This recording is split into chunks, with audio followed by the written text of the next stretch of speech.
დონალდ ტრამპისა და ვლადიმერ პუტინის ისტორიულ შეხვედრამდე საათები რჩება. რუსული დელეგაცია პუტინის მეთაურობით უკვე ანკორიჯშია. ალასკას შტატისკენ გაემართა ამერიკის შეერთებული შტატების პრეზიდენტი დონალდ ტრამპი, სადაც იგი ჯერ პირისპირ, ხოლო მოგვიანებით დელეგაციების თანხლებით კრემლის მეთაურს შეხვდება. როგორც მოსალოდნელია, მოლაპარაკებებზე განიხილება რუსეთის მოთხოვნა უკრაინის მიერ გარკვეული ტერიტორიების, კერძოდ დონეცკის და ლუჰანსკის დათმობის შესახებ. სავარაუდოა, რომ ვლადიმერ პუტინი მოითხოვს რუსეთის ამჟამინდელი პოზიციების შენარჩუნებას ზაპოროჟიესა და ხერსონში. უკრაინის მაღალჩინოსნებმა მსგავსი წინადადებები უკვე არაერთხელ უარყვეს. თუმცა რიგი ექსპერტები არ გამორიცხავენ, რომ ამჯერად უკრაინა შესაძლოა მზად იყოს მძიმე დათმობებზე წასასვლელად, მაგრამ მხოლოდ იმ შემთხვევაში, თუ პუტინი ცეცხლის შეწყვეტას დასთანხმდება. ნებისმიერ შემთხვევაში შეერთებული შტატების პრეზიდენტი პირობას დებს, რომ ტერიტორიული პრეტენზიების შესახებ საკითხები მხოლოდ უკრაინული მხარის ჩართულობის შემთხვევაში განიხილება და რომ საბოლოო გადაწყვეტილებების მიღება მხოლოდ ომში ჩართული მხარეების ლიდერებს შეეძლებათ. იმდინარე კვირის განმავლობაში ტრამპმა არაერთხელ ახსენა, რომ ეს შეხვედრა მომდევნო უფრო შედეგიანი შეხვედრებისთვის ერთგვარი ნიადაგის მომზადებაცაა და არ გამორიცხავს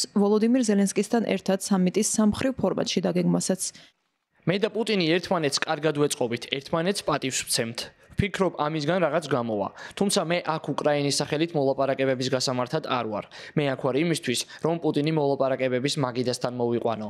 მას მთელი უკრაინის ხელში ჩაგდება სურდა. მე რომ პრეზიდენტი არ ყოფილიყავი, ის მართლა მთელ უკრაინას დაიკავებდა, მაგრამ იგი ამას არ გააკეთებს.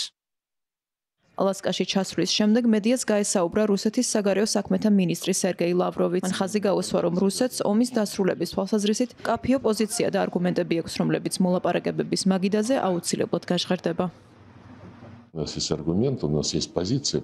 ჩვენ არასდროს გეგმავთ წინასწარ, ვიცით რომ გვაქვს არგუმენტები და მკაფიო, გასაგები პოზიცია, რომელსაც წარვადგენთ. ბევრი რამ უკვე გაკეთდა სტივ უიტკოფის ვიზიტის დროს. ამაზე პრეზიდენტმა პუტინმა ისაუბრა და უიტკოფმაც პრეზიდენტ ტრამპის სახელით. იმედი მაქვს, რომ დღეს ამ ძალიან პროდუქტიული საუბრის გაგრძელებას შევძლებთ.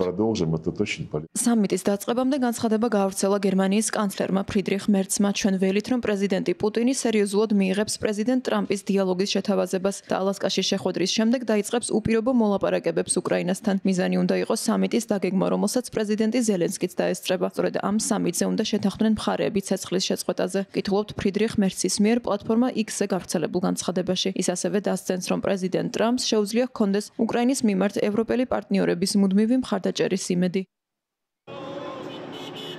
ისტორიული მოლაპარაკებების დაწყების მოლოდინში ქალაქ ანკორიჯში ასობით მოქალაქემ უკრაინის მხარდამჭერი აქცია გამართა. ზამნილით ალასკა უკრაინის მხარეს დგას.